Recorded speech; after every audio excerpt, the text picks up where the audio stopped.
Today, we're diving into one of history's most enduring mysteries, a story about power, love, and a woman who dared to rewrite the rules in an era when women had no power at all. It's a tale that has fascinated historians for nearly 5 centuries, a mystery that even now we can't fully solve.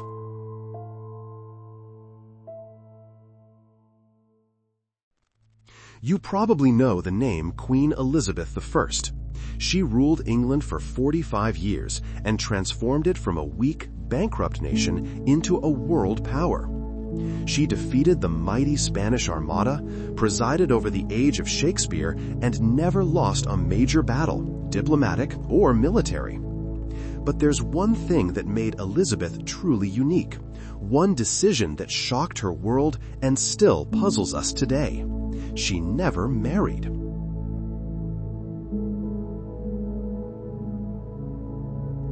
This wasn't just unusual, it was revolutionary, scandalous, and downright dangerous.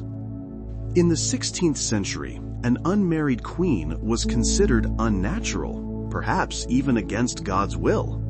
Everyone from her advisors to foreign ambassadors to her own people constantly pressured her to marry.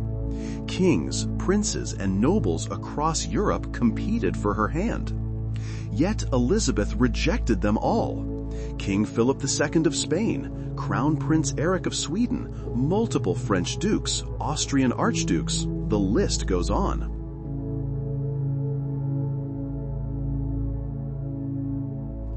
Was she a political genius who used marriage negotiations to keep England safe? Was she traumatized by a horrific childhood? Did she love someone she couldn't marry? Or was she simply a woman who refused to surrender her power to any man? The truth is probably all of these, and that's what makes her story so compelling.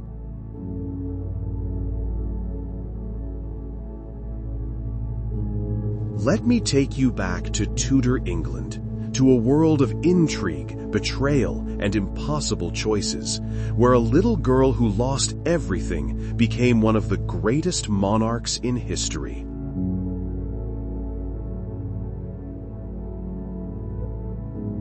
Elizabeth Tudor was born on September 7, 1533, the daughter of King Henry VIII and Anne Boleyn. Her father had broken with Rome, divorced his first wife, Catherine of Aragon, and risked international condemnation just to marry Anne, desperate for a male heir. He truly believed Anne would give him the sons he needed to secure the Tudor dynasty. When Elizabeth arrived instead of a son, the disappointment was crushing. The lavish celebrations planned for a prince were scaled back. The christening was still royal, but the atmosphere was tense.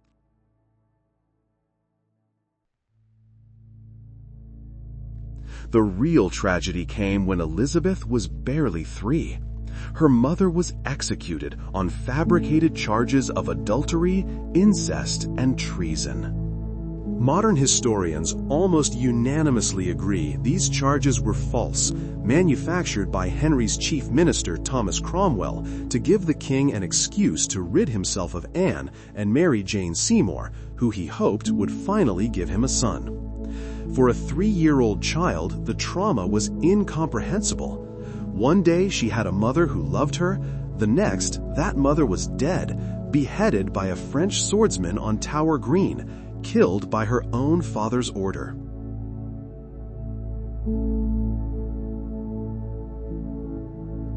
For a 3-year-old child, Elizabeth's entire world collapsed. She was declared illegitimate, stripped of her title as princess, lost all inheritance rights, and was essentially orphaned. Her father refused to see her or even speak her name. The young Elizabeth was passed between various guardians, living in crumbling manor houses, often without proper clothes or sufficient food. Her governess had to write desperate letters begging for basic necessities for the child. She went from being second in line to the throne to being essentially nobody, a bastard child with no future, no protection, and no prospects.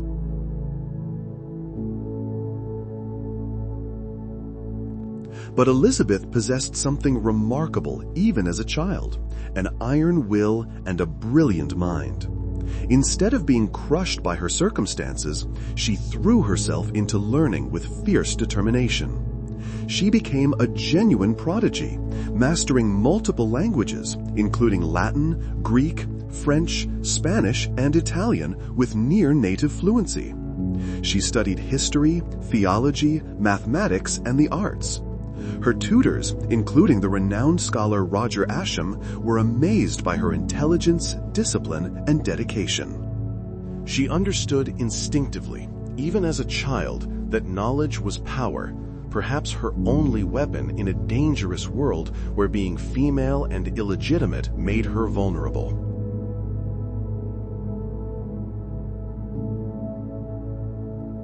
As a teenager, Elizabeth's life became even more complicated and dangerous. After Henry VIII died in 1547, his widow, Catherine Parr, Elizabeth's last stepmother and one of the few people who had shown her kindness, remarried quickly to Thomas Seymour, a charming but dangerously ambitious man. Elizabeth went to live with them, but Seymour's behavior toward the teenage princess was highly inappropriate. He would enter her bedchamber early in the morning, sometimes in his nightshirt, tickling her, slapping her bottom, and engaging in what we would today clearly recognize as sexual harassment or abuse.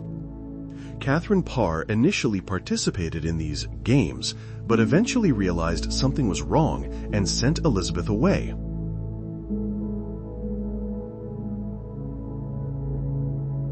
When Seymour was later arrested and executed for treason, including plotting to marry Elizabeth and seize power through her, the 14-year-old princess was intensely interrogated. The questions were designed to trap her, to get her to admit she had encouraged Seymour or plotted with him. But Elizabeth, even at 14, showed remarkable composure and intelligence. She gave careful, measured answers that revealed nothing while sounding completely innocent. It was her first real test of political survival, and she passed it brilliantly. But the experience taught her that relationships, especially romantic ones, could be used as weapons against her.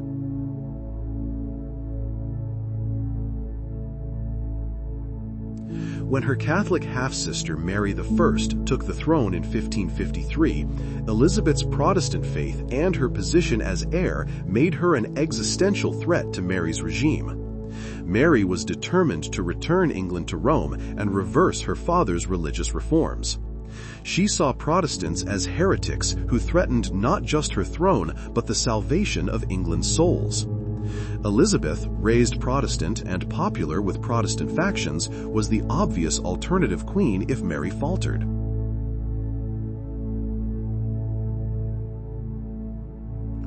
The danger became acute in 1554 after Wyatt's Rebellion, a Protestant uprising aimed at preventing Mary's marriage to Philip of Spain and potentially putting Elizabeth on the throne instead. Although Elizabeth almost certainly had no involvement in the plot, she couldn't prove her innocence. She was arrested and taken to the Tower of London by barge through the Traitor's Gate, the same entrance her mother had used before her execution 18 years earlier. The parallels were terrifying.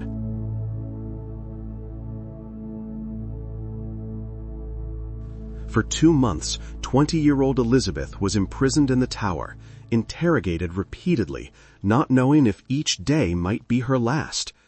Mary's advisors urged the Queen to execute Elizabeth as a threat to the realm. Spanish ambassadors pushed for her death. Elizabeth wrote desperate letters to Mary pleading her innocence, including the famous Tide letter, where she begged for an audience. She was eventually moved to house arrest at Woodstock, but the terror of those months never left her. She learned that, in the Game of Thrones, trust could be fatal. Declarations of love or loyalty meant nothing, and survival required constant vigilance, careful calculation, and the ability to reveal nothing of your true thoughts or feelings.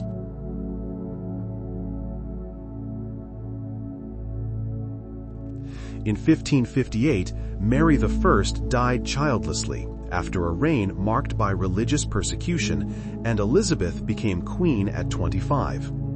England was in crisis, bankrupt from Mary's wars, militarily weak, and torn between Catholics and Protestants who viewed each other with hatred. The treasury was empty, foreign debts enormous, and England's international position precarious between the great Catholic powers of France and Spain.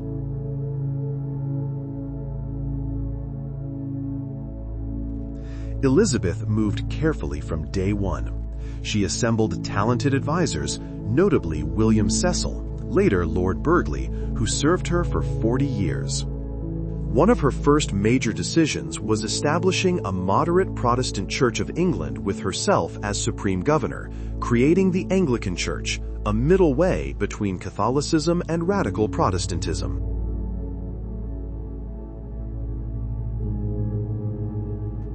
But Elizabeth was pragmatic and moderate, unlike her sister Mary, who burned hundreds at the stake. She famously said she had no desire to make windows into men's souls. She wouldn't persecute private beliefs as long as people outwardly conformed and didn't threaten her role. This religious settlement provided stability and prevented the religious civil wars tearing France apart.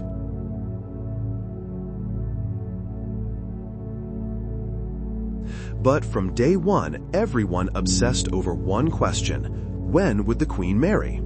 In 16th century thinking, an unmarried queen was unnatural, dangerous, perhaps even against God's design. Women supposedly couldn't rule alone and needed male guidance. Parliament and advisors constantly pressured her to marry and produce an heir. Without children, succession was uncertain, and uncertainty bred instability.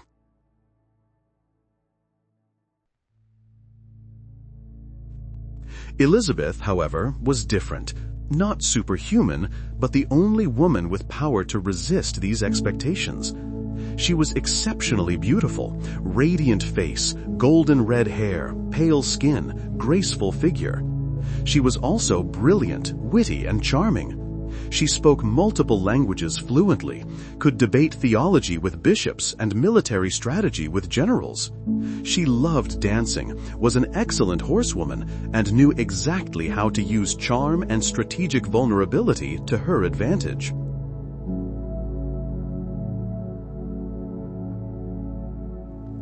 Philip II of Spain proposed first. He had been married to Elizabeth's sister Mary and quickly transferred attention to Elizabeth after Mary's death.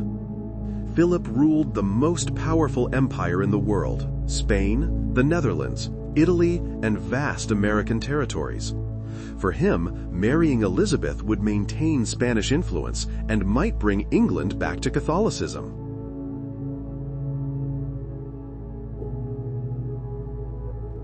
But Elizabeth saw different reasons to refuse. Marrying Philip would anger Protestant supporters who brought her to power. It would make England a Spanish client state. She had watched her sister Mary become unpopular partly because of her Spanish marriage. Elizabeth refused diplomatically, with gratitude and respect, establishing a pattern. Never refuse so harshly you make an enemy, but never accept either.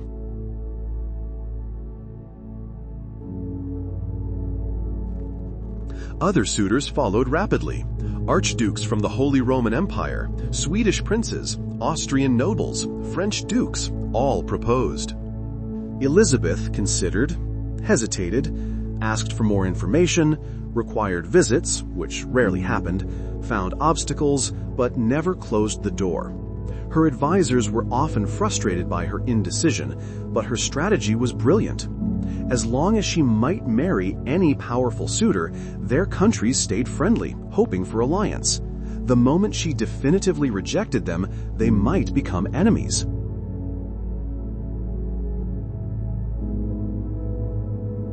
But there was one man who was different, one man who might have been Elizabeth's true love, Robert Dudley. They had known each other since childhood, both members of the Tudor court, both experiencing its dangers firsthand. Both had been imprisoned in the Tower at different times, Dudley after his father's failed attempt to put Lady Jane Grey on the throne. They understood each other in a way few others could. They had survived the same world, played the same dangerous game, and emerged alive.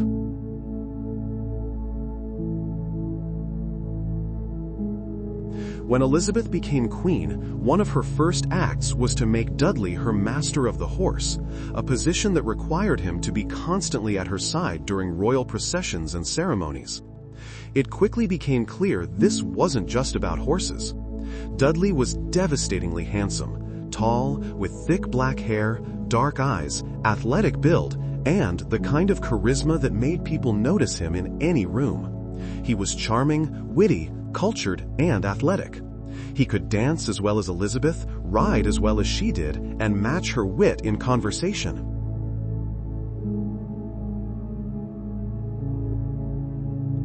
More importantly, he seemed to genuinely care for Elizabeth beyond her crown. He had known her before she was queen, when she was just a frightened young woman trying to survive Mary's reign.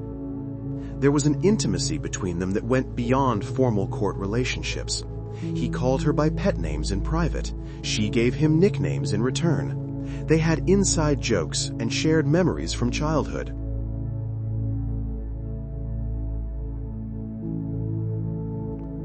Their relationship became the scandal of Europe. Foreign ambassadors reported back to their monarchs in shocked tones that Dudley could enter the Queen's private chambers at any time, day or night, without waiting for permission or announcement. They were seen embracing publicly. They danced together for hours at court balls, clearly absorbed in each other. They rode out alone together without proper chaperones. When Dudley wasn't at court, Elizabeth was visibly unhappy, moody, short-tempered, and difficult to work with. When he returned, she brightened immediately. It was obvious to everyone who saw them that the Queen was deeply in love.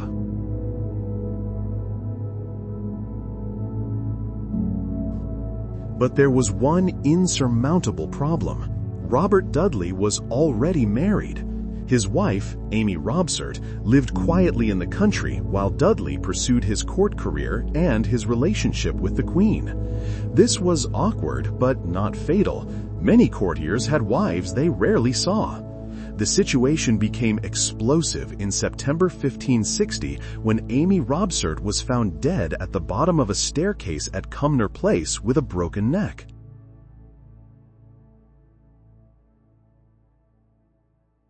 The official inquest ruled it an accidental death. She had fallen down the stairs, but nobody believed it. Rumors immediately exploded across England and Europe that Dudley had murdered his wife so he could marry Elizabeth, possibly with the Queen's knowledge or even at her command. Some said Dudley had hired assassins. Others claimed Amy was strangled first and then placed at the bottom of the stairs to make it look like an accident. The scandal was enormous.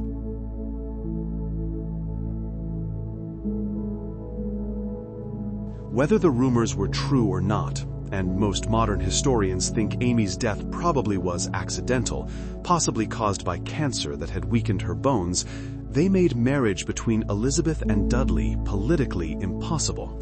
If she married him now, everyone would assume she had been complicit in murder. Her reputation would be destroyed. The legitimacy of her rule would be questioned. Protestant leaders who supported her would be disgusted. Catholic enemies would point to it as proof of Protestant moral corruption. Parliament would be outraged. The people might rebel.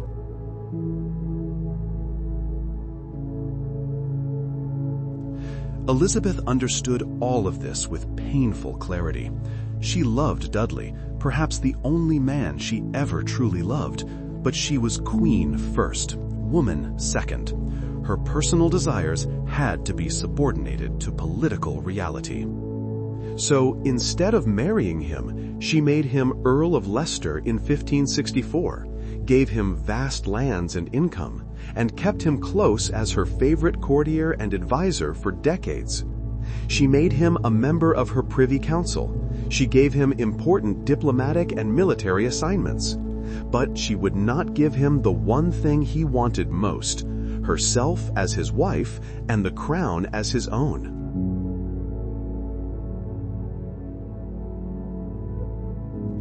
For Dudley, this must have been agonizing. He had come so close. With his wife dead, the path seemed clear. He and Elizabeth clearly loved each other, but the circumstances of Amy's death had poisoned everything. He remained Elizabeth's favorite, but he would never be her husband, never be king, never have the ultimate power he craved.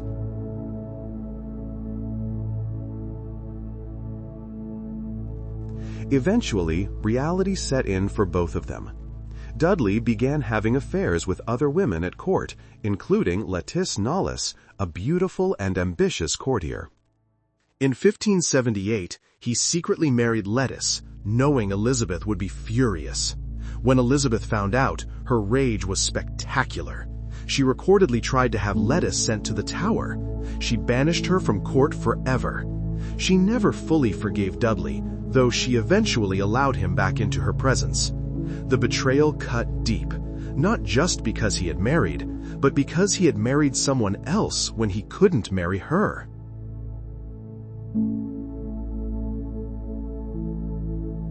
The most dramatic episode came in the late 1570s when Elizabeth was 46. The Duke of Anjou, only 23, came to England to court her. Against all odds, they seemed to genuinely connect. He called her his frog, oddly affectionate, and she appeared charmed by his youth and energy.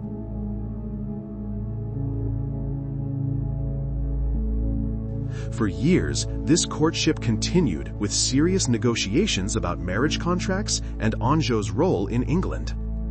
Elizabeth seemed more serious about this match than any other. Perhaps at 46, she finally wanted to experience marriage. Perhaps she was lonely. Perhaps it was all political theater to keep France friendly.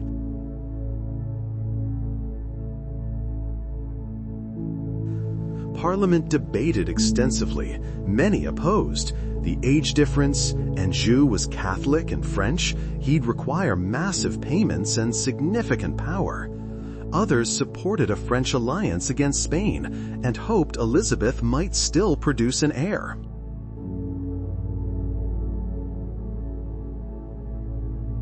In the end, Elizabeth backed out days before the wedding. The Duke was devastated and furious, throwing his engagement ring down and calling Elizabeth a crazy old maid before returning to France. Why did she pull back? She later said marriage would compromise her independence. Some think she got cold feet about marriage at her age. Others believe she never intended to go through with it. Still others think she wanted to but couldn't share power.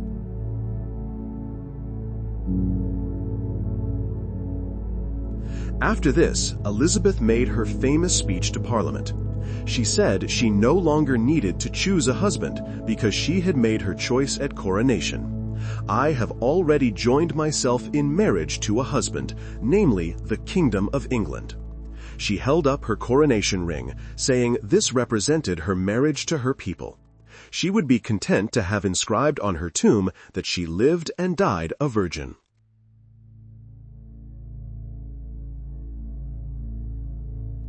The English people were deeply moved and began calling her the Virgin Queen and Good Queen Bess. Elizabeth cultivated this image carefully. In portraits, she wore white, virginity, pearls, purity, with loose hair, maidenhood. She became almost a Protestant alternative to the Virgin Mary, a pure figure devoted to her people rather than any man.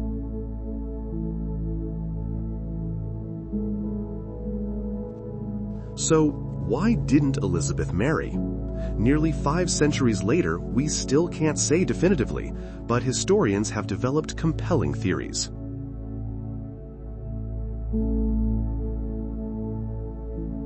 The first points to childhood trauma. Elizabeth witnessed her mother's execution at 3. She was declared illegitimate and abandoned. She watched her father cycle through wives, discarding or killing them. She saw her stepmother die in childbirth. She was possibly abused by Seymour. She nearly faced execution herself. All this taught her that marriage and love were dangerous. From her perspective, marriage meant vulnerability, loss of control, and potential disaster.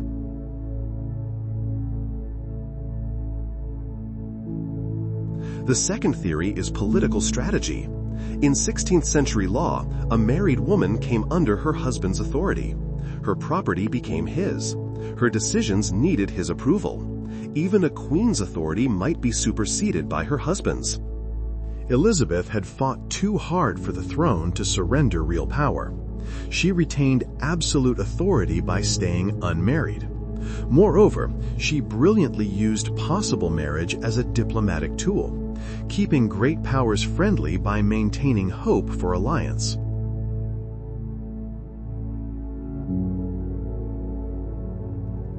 A third theory concerns health. Perhaps Elizabeth had a physical condition making marriage or childbearing impossible. This was rumored at the time, but cannot be proven.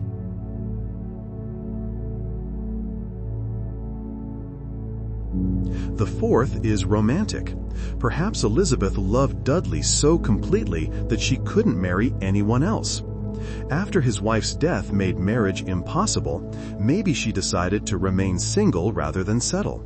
She could have Dudley as companion, perhaps lover, but if not as husband, then no husband at all.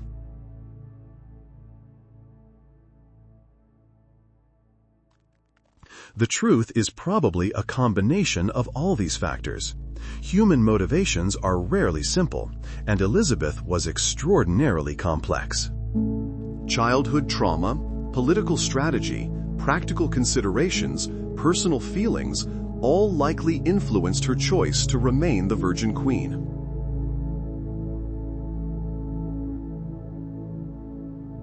What we know for certain is that Elizabeth's decision worked remarkably well for England. Her reign became one of the most successful in English history. Despite constant pressure and criticism, despite uncertainty about succession, Elizabeth transformed England from a weak, divided, bankrupt nation into a major European power.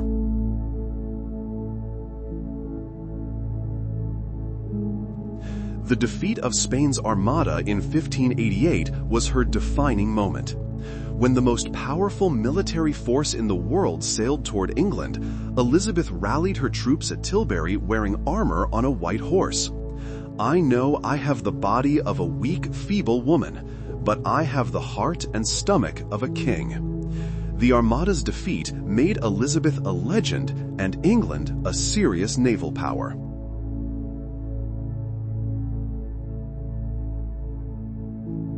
Beyond military victory, her reign coincided with an extraordinary cultural flowering, the Elizabethan era.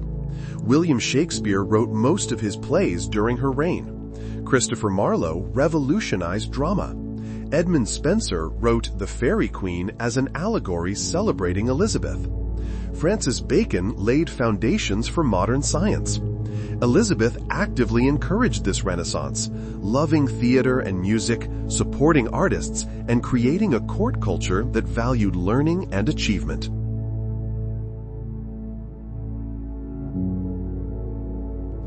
English explorers like Sir Francis Drake and Sir Walter Raleigh challenged Spanish dominance, laying groundwork for what would become the British Empire. Elizabeth died March 24, 1603, at Richmond Palace, age 69, after 45 years on the throne. She had never married, never had children, and died alone in her royal authority. The crown passed to James VI of Scotland, Mary Queen of Scots' son. Ironic, since Elizabeth spent her life defending her throne against Mary's claims.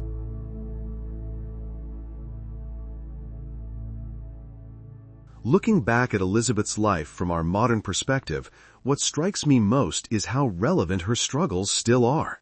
She faced impossible choices that women still face today: career or family, power or love, independence or companionship.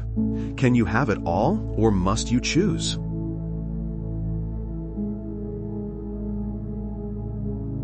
Elizabeth I stands as proof that a woman can wield absolute power without a man beside her. In an era when women were considered inferior, mentally and emotionally unsuited for leadership, requiring male guidance, Elizabeth proved them all spectacularly wrong. She was one of the most successful monarchs in English history, and she did it alone.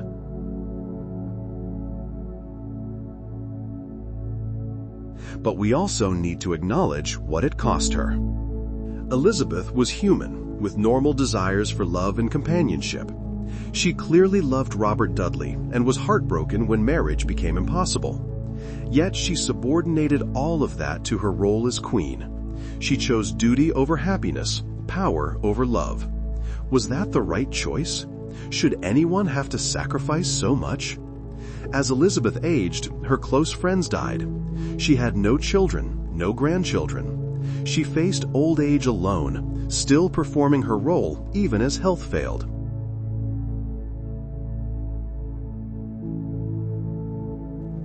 Elizabeth also demonstrates something we rarely see today, the strategic use of mystery.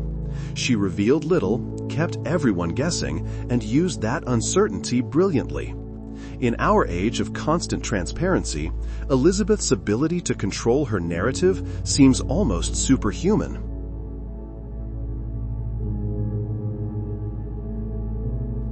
Her life raises profound questions about success, especially for women.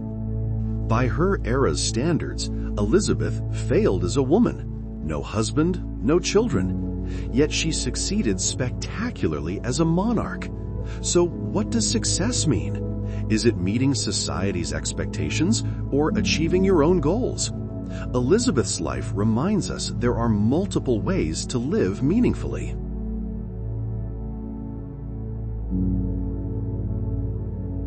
And finally, Elizabeth, whatever drove her choices, was fundamentally human with deep wounds. Her mother was executed. She was declared illegitimate and abandoned. She was imprisoned and nearly executed. Perhaps remaining unmarried was the only way Elizabeth felt safe, the only way to maintain control in a world that had taken everything from her repeatedly.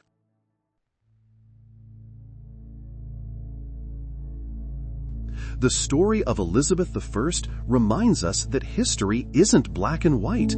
It's full of gray areas, contradictions, questions without definitive answers.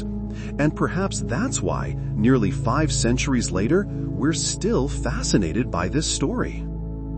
Not just because of the scandal of a queen refusing to marry, but because it reflects the most complex aspects of human nature: love, ambition, fear, sacrifice, and the price we pay when we choose our own path despite what the world demands.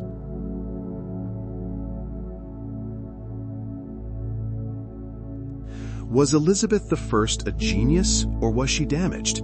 Perhaps the answer is both. And perhaps that's what makes her immortal, not just in history books, but in our imagination and in the questions she forces us to ask about ourselves.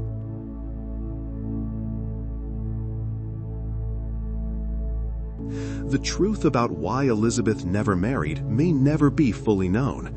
She took her secrets to the grave, refusing to be fully understood or controlled, even by history. But her choice, whatever motivated it, changed the world. She proved a woman could rule alone. She showed that power doesn't require masculine validation.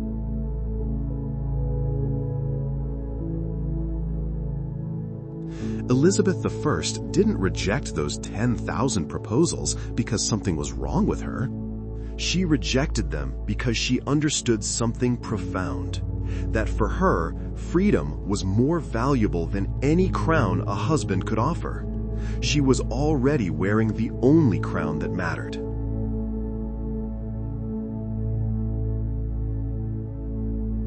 And in a world that still struggles with these questions about women's roles and choices, that's a legacy worth remembering. Thank you for joining me on this journey through history.